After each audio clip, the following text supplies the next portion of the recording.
Live from the world's capital markets, here are the financial headlines, brought to you by Legion Academy. Hello and welcome to Wednesday's financial news. Stay with us for more market headlines.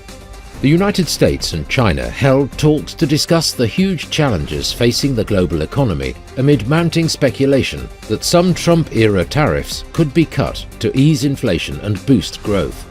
EU institutions announced an agreement on two landmark pieces of regulation: the Market in Crypto Asset Act, regulating most providers of cryptocurrency services, and an anti-money laundering package, imposing robust checks on cryptocurrency transfers.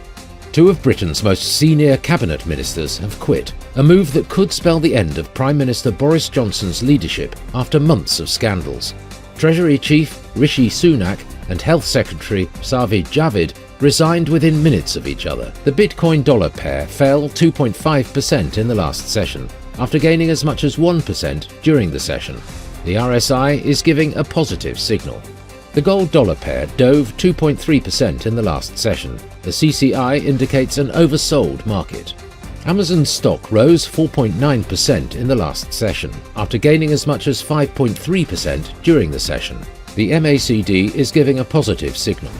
The Aussie dollar pair plummeted 1.4% in the last session. According to the stochastic RSI, we are in an oversold market. The US ISM Services PMI will be released at 1400 hours GMT. The US ISM Services Employment Index at 1400 hours GMT. The Eurozone's retail sales at 0900 hours GMT.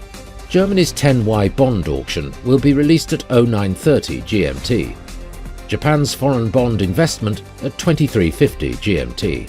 Japan's foreign investment in Japan stocks at 2350 GMT. We hope that you've enjoyed Wednesday's market outlook. On behalf of all of us here, we wish you a productive trading day. Be sure to join us tomorrow morning for the latest news and events from the financial markets.